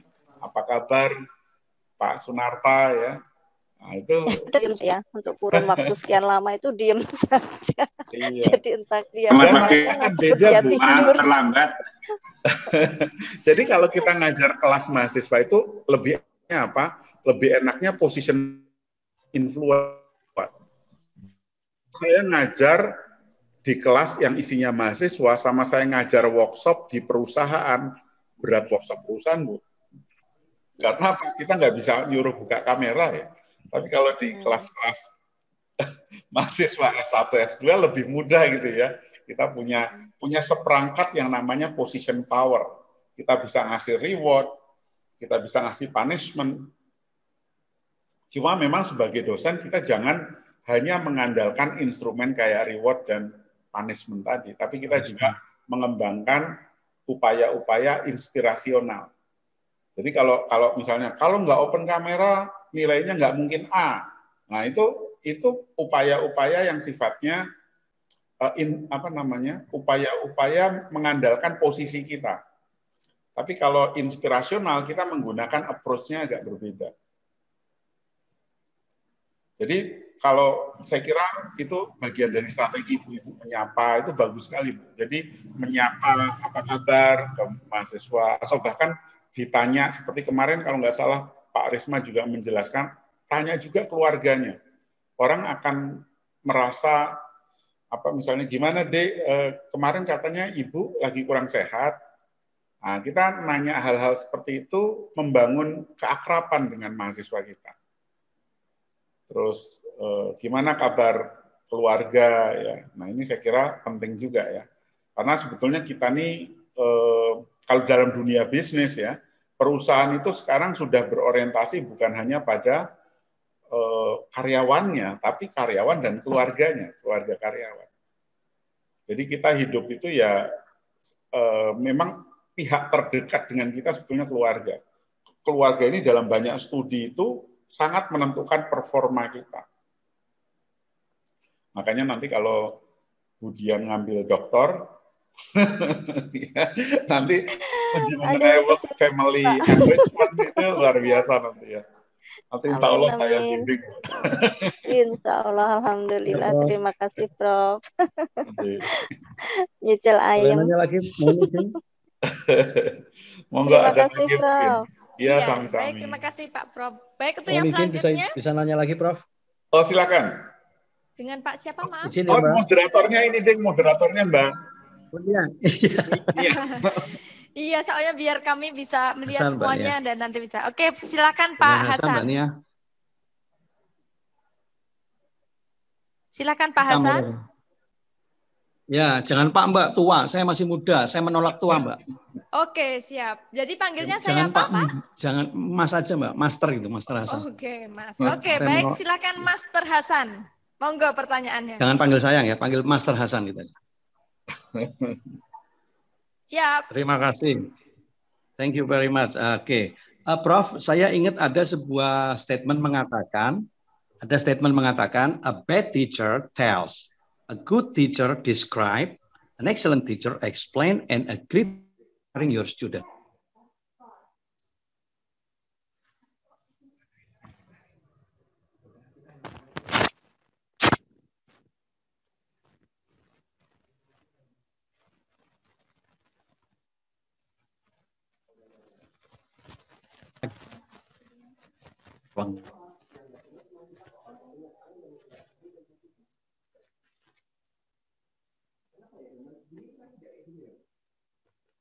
Yang bisa kita sebagai dosen sekaligus sebagai mahasiswa, kita sebagai guru sekaligus juga kita sebagai siswa. Nah, biasanya proses yang menentukan belajar mengajar itu berhasil apa tidak itu kalau di dalam istilah di kampus mungkin namanya kontrak belajar.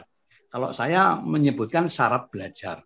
Nah, apakah ada syarat belajar yang efektif sehingga mereka pada saat kita menyampaikan materi-materi yang kita inginkan kepada mereka bisa menerima dengan senang dan tenang hati, menerima apa adanya bukan karena ada apanya.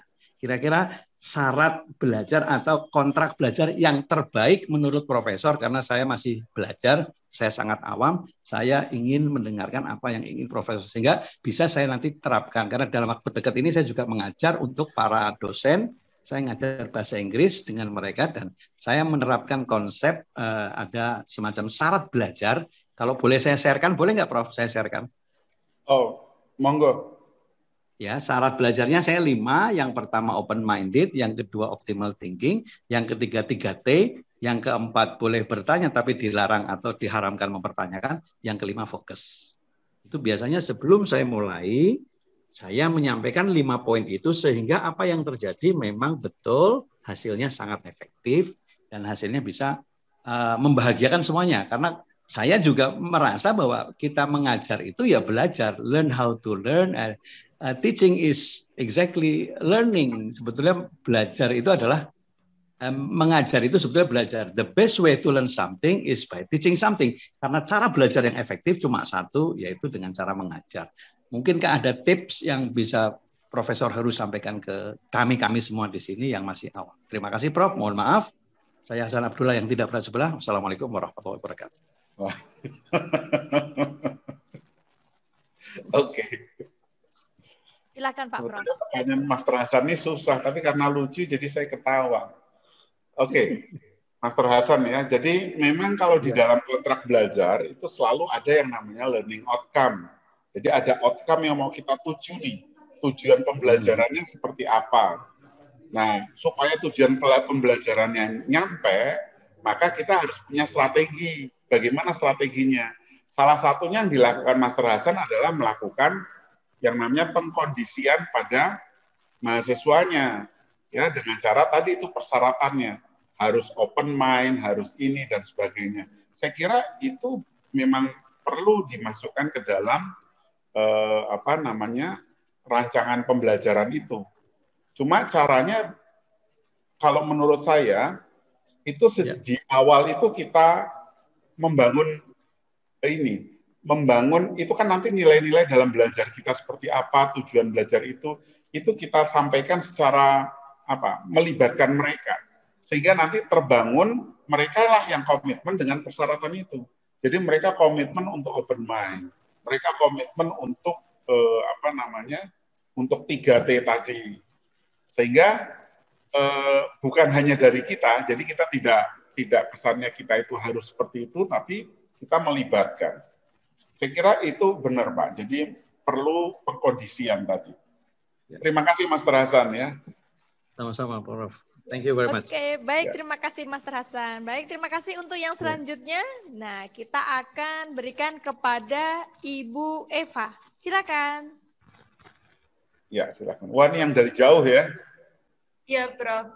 Alhamdulillah ini Prof walaupun secara virtual tetap dapat aura positif dari Prof yang seperti di kelas.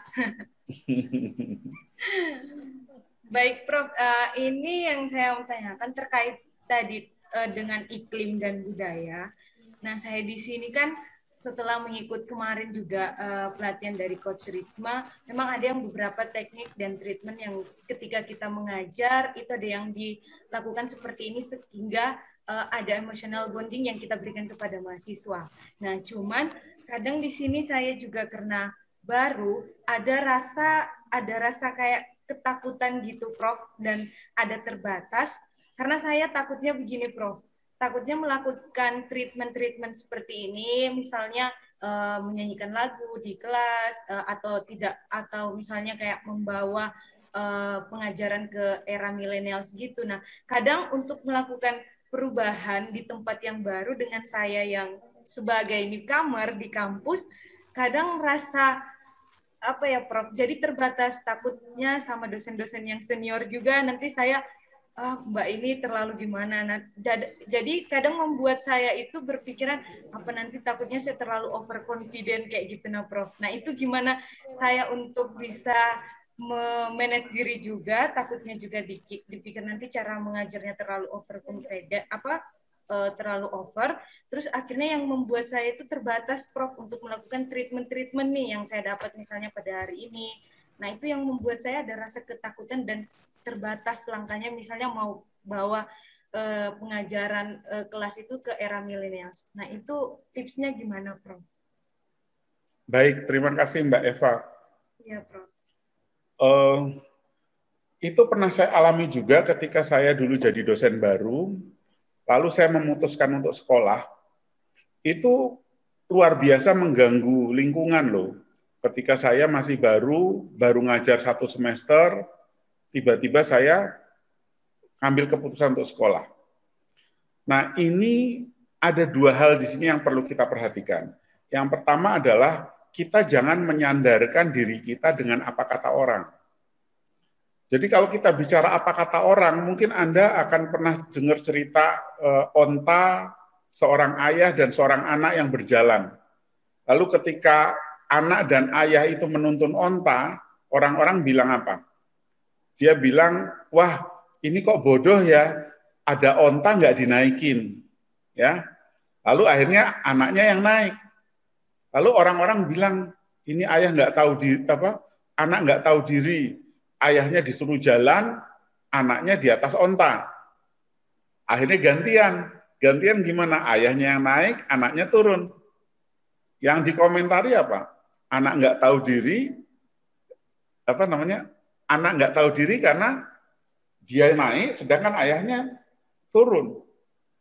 Nah, ketika dua-duanya naik, yang dikomentari adalah nggak peri kebinatangan, artinya menyiksa onta.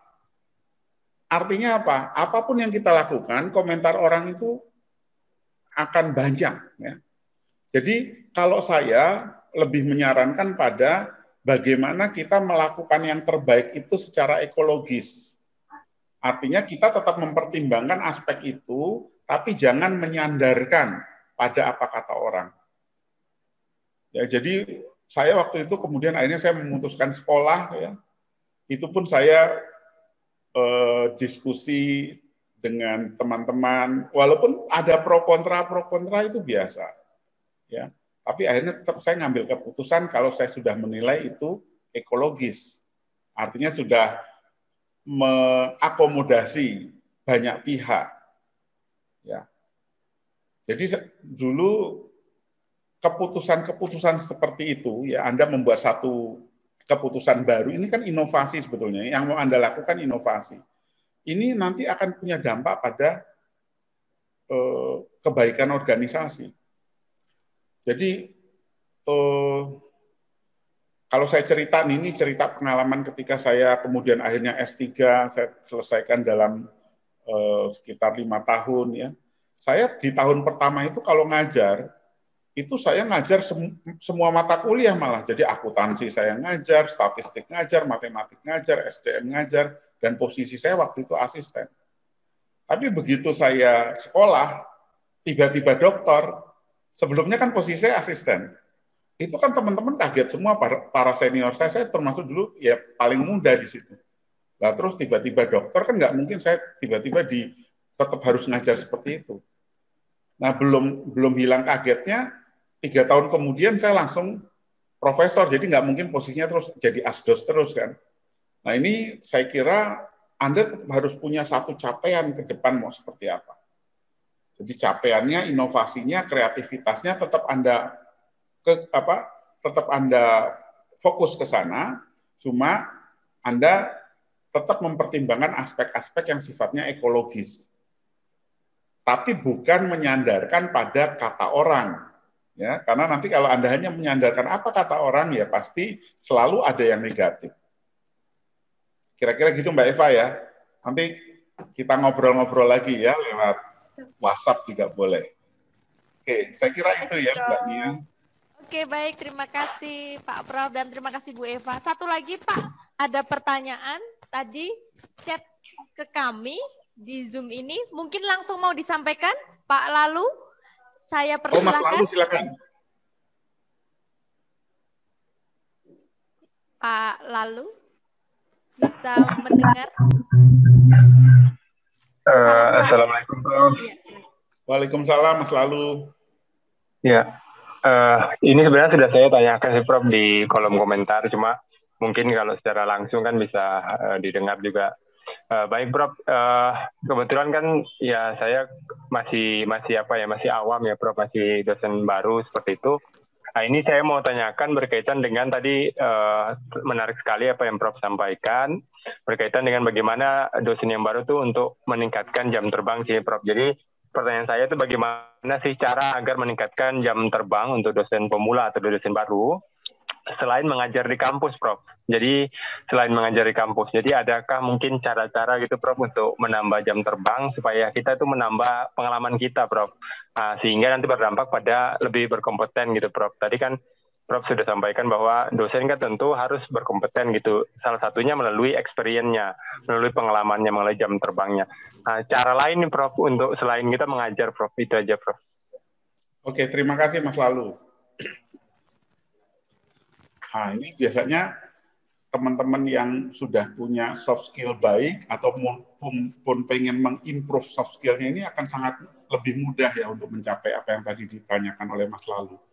Jadi kalau seorang profesor Harvard bilang kalau kita mau mengembangkan diri kita pada level yang lebih luas, ya kita harus punya konsep. Konsep ini Profesor Rosbud Moskenter mengatakan ada konsep, yang kedua ada kompetensi, yang ketiga ada connection, ada jejaring. Nah ini jejaring menjadi hal yang penting. Nah sekarang kalau kita bicara konsep, Mas Lalu ini punya konsep seperti apa sih? The ultimate goal-nya apa nih ketika menjadi seorang dosen? Jadi saya melihat nih ketika saya menganalisis kenapa profesor itu lama di Indonesia di banyak kampus, itu karena mereka tidak pernah berpikir untuk jadi profesor. Karena mereka kemudian mengatakan, udah lulus doktor, nggak mungkin deh jadi profesor. Jadi saya melihat berawal dari cara berpikirnya. Kalau saya lihat dulu di kampus, di UMY misalnya, atau di beberapa kampus, itu begitu selesai doktor, ya sudah. Seakan-akan profesor itu sesuatu yang tidak mungkin. Nah itu yang bicara siapa? Yang bicara dirinya sendiri, tapi bawah sadarnya. Nah ini yang harus ditanamkan, dirubah cara berpikir itu. Jadi konsepnya itu harus clear mengenai seorang dosen. Kalau saya kan dulu tertolong dengan dialog saya dengan almarhum bapak saya. Jadi saya dulu di BUMN, di salah satu bank yang besar, pernah di Bank Mandiri maupun di Bank BNI, dan programnya program ODP, program para pimpinan waktu itu. Nah ketika saya memutuskan untuk menjadi dosen, saya diajak ngomong sama orang tua saya. Orang tua saya tanya, kenapa jadi dosen? Lalu apa capaiannya? Nah ini ternyata konsep ini itu sangat menentukan kita itu nanti bisa punya achievement yang lebih baik. Sehingga waktu itu saya cuma berpikir saya harus segera doktor, saya harus segera guru besar. Itu terpikir di sini. Dan yang terjadi apa? Kayaknya semesta malah mendukung. Lalu saya jadi senang beraktivitas. Misalnya apa? Dulu saya mengakses, kalau zaman waktu itu ada hibah-hibah kayak fundamental, hibah bersaing. saya dapat hibah fundamental bersaing dan hibah bersaing, itu kemudian saya bawa ke conference atau seminar luar negeri. Jadi saya mungkin di tahun 2002 saya banyak ikut conference. Conference-nya masih lokal. Dulu saya ngambilnya di UNS, di Airlangga, di Unika Sugio Pranoto. Itu saya presentasi tahun 2002. Jadi saya waktu itu karena suka presentasi itu, ngikuti call paper untuk yang nasional, akhirnya saya punya banyak network. Ya. Terus bahkan di tahun 2002 itu pengalaman yang menurut saya luar biasa adalah saya jadi invited speaker di Dies Natalisnya Universitas Mercu Buana. Jadi usia saya waktu itu belum genap 30 tahun, itu disandingkan dengan pembicara dari Gajah Mada dan dari, saya lupa waktu itu siapa, dari Badan Wakafnya UII waktu itu dalam rangka Dies. Nah, ketika saya masuk ke ruangan disambut oleh rektornya Mercu Buana. Dan yang saya kaget, rektornya Mercu Buana adalah mantan rektor UGM, namanya Profesor Muhammad Adnan. Dan dia itu adalah rektor zaman saya mahasiswa. Jadi saya begitu masuk ke ruang tunggu, itu dijamu oleh rektor saya waktu saya jadi mahasiswa di UGM. Usia saya belum 30 itu, disambut gitu. Ini kan karena tadi jaringan aja, karena kita aktif keluar. Itu di tahun 2002 saya ngisi call paper di Airlangga, UNS sama Unika Sugio Pranoto. Lalu di tahun 2005 saya udah berpikir achievement saya harus berubah dong. Saya harus presentasinya sekarang di luar negeri. Jadi saya waktu itu ngincarnya Taiwan, Singapura, Melbourne. Dan alhamdulillah terlaksana. Karena waktu itu saya melihat juga salah satu yang menurut saya belum lengkap itu S1, S2, S3 saya. S1, S2, S3 saya ini tidak dari luar negeri. Udah gitu UGM terus, S1, S2, S3, UGM. Nah, terus yang saya lakukan apa? Saya harus workshop di luar negeri, harus menjadi pembicara di sana. Nah, waktu itu saya dapat di Taiwan, di Australia, sama di itu. Dan akhirnya bahkan salah satunya dapat paper terbaik. Lalu masuk ke jurnal International Scopus tanpa biaya dan tidak predatory, jadi masih natural. Jadi saya sendiri nggak tahu itu Scopus apa dulu. Saya malah salah sebut, saya bilang ini jurnal Scopus, saya bilang. Kata orang ini jurnal Scopus, karena saya nggak tahu itu Scopus ya. Terus ternyata ketika saya cek sekarang itu Scopus Q2 tanpa biaya sama sekali. Nah itu prosesnya sangat natural. Jadi akhirnya apa? Ketika kita punya konsep, ya kita kemudian kembangkan potensi kita dengan banyak berjejaring, ya berpartisipasi tidak hanya di luar kampus. Kalau ada call paper, ada conference, ikut aja. Kalau perlu ada tahapan-tahapannya. Mungkin kalau 3 tahun pertama di nasional, tahun berikutnya di internasional. Nah, sehingga apa? Sehingga tadi itu sangat mendukung. Akhirnya dalam waktu 9 tahun, saya bisa dapat profesor waktu itu. Dan waktu itu sangat mengagetkan karena teman-teman yang ada di sekitar saya itu senior saya semua dan saya adalah asistennya. Jadi saya habis jadi asdos tiba-tiba langsung profesor, kan kaget. Karena waktunya hanya sangat singkat. Saya juga lupa ketika waktu jadi dosen biasa gitu karena terlalu singkat waktunya 8 tahun 7 tahun. Jadi kayaknya pengen kembali ke memori zaman itu ya, masih disuruh-suruh gitu ya. Ingin ku kembali ke masa yang lalu, masa indah dulu waktu kecilku. Jadi kayaknya itu memori yang wow gitu ya. Nah, jadi saya kira perlu ya pengalaman-pengalaman itu, lalu kemudian kita ketika kita sudah mendapatkan itu, kita refresh lagi ke masa lalu, jadi begitu indah. Ya. Jadi saya kira Mas Lalu, saya tahu persis Mas Lalu ini seorang pejuang. Mas Lalu ini S1-nya mahasiswa saya di UMY, dan dia untuk membiayai hidupnya jadi penjaga warnet. Ya kan Mas Lalu ya? Betul, Prof. S2-nya dia selesaikan, lulus terbaik. Dan hari ini dia S3, insya Allah tahun depan lah selesai. Usianya masih 26 tahun, 27 tahun. Sebentar lagi mudah-mudahan jadi doktor lalu. Ya. Amin, Prof. Doakan ya, mudah-mudahan juga yang jangan dilupakan adalah spiritualitas, ya soft skill, spiritualitas itu yang sangat menentukan karir ke depan. Saya kira gitu Mas Lalu ya. Siap, terima kasih banyak Prof. Selalu coba partisipasi ya dalam konferensi. Siap, terima kasih banyak Prof. Ya, terima kasih Pak Lalu dan terima kasih Pak Prof untuk jawabannya. Oke, baik. Satu lagi. Nah, pertanyaan dari Ibu Ekayana. Nah, tadi pertanyaannya. Wah, Ekayana. Lama nggak ketemu ya. Betul. Dulu saya datang ke acara dokternya Bu Ekayana nih. Terima kasih, Prof. Ya, baik. Pertanyaan dari Bu Ekayana mau saya sampaikan atau Bu Ekayana sendiri yang sampaikan? Izin menyampaikan boleh? Oh, boleh. Silakan Ibu Ekayana. Monggo. Iya. Gini, Prof.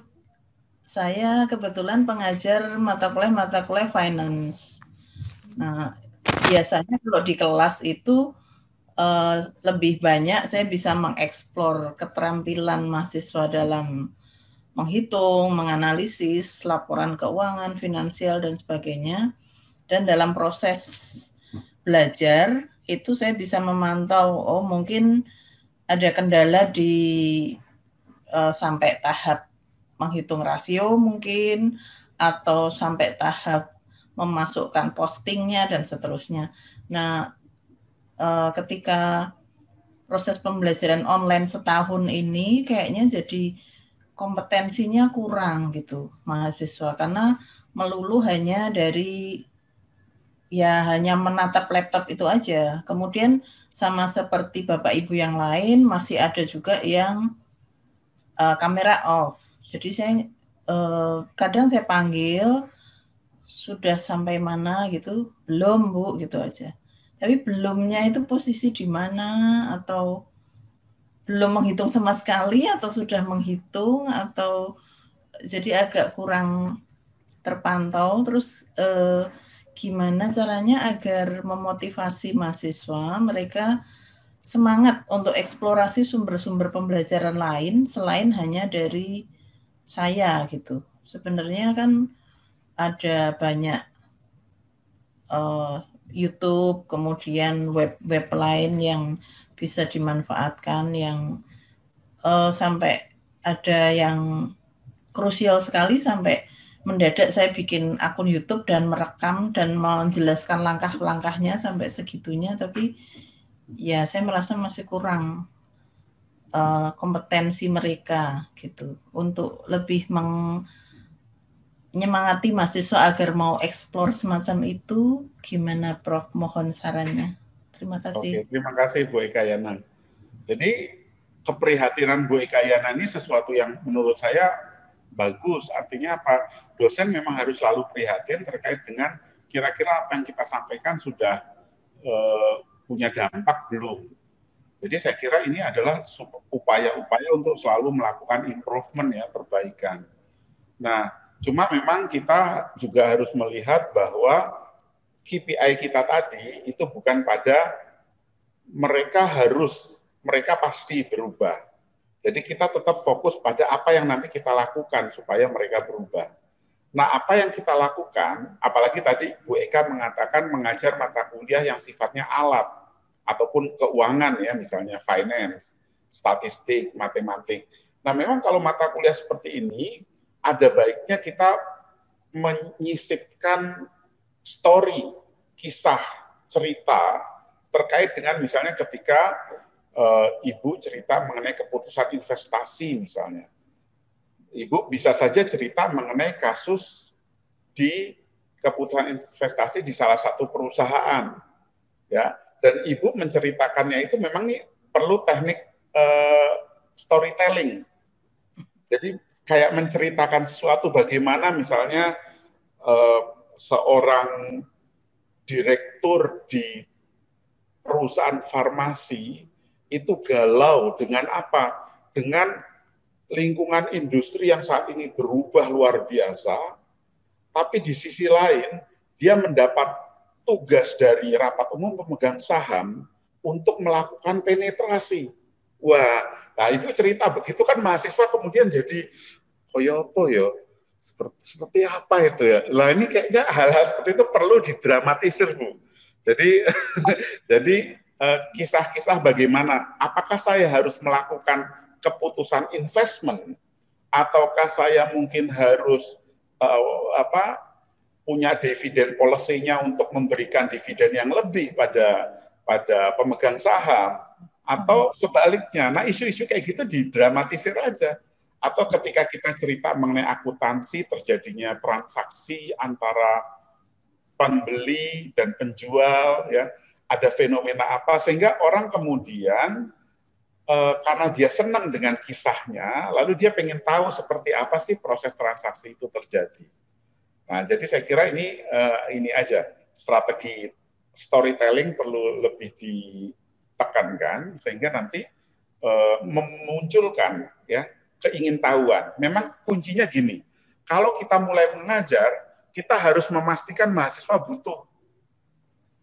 Jadi kalau tiba-tiba kita masuk kelas langsung 5 tambah, langsung hitung-hitungan gitu, ini profitabilitas adalah ini dan sebagainya. Lah, mahasiswanya merasa nggak butuh ya. Jadi harus dipancing dulu kebutuhan. Misalnya saya gini, saya kadang-kadang bicara gini ke mahasiswa. Adik-adik sekalian, saya punya satu penjelasan yang menarik terkait dengan teori motivasinya Abraham Maslow.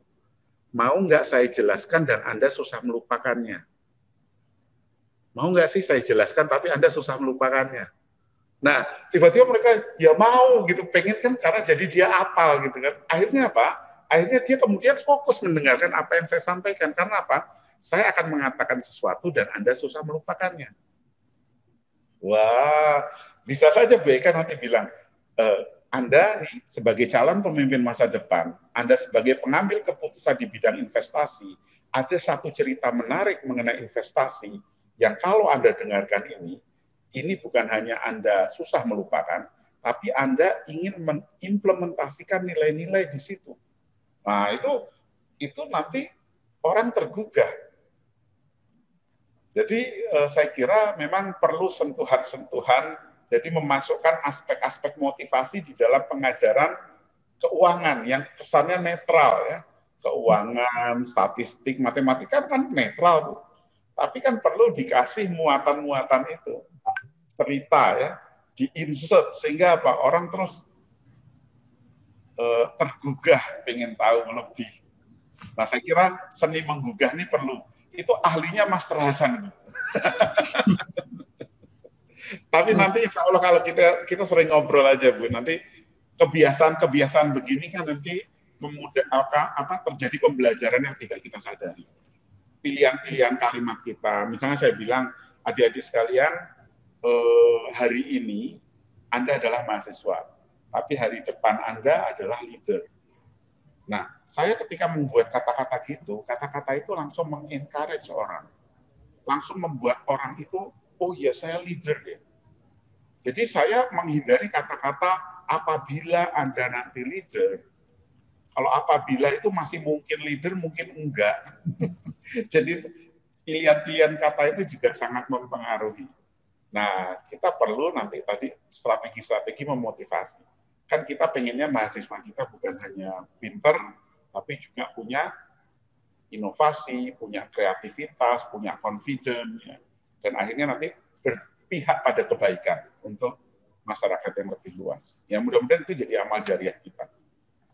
Kira-kira gitu ya, terima kasih.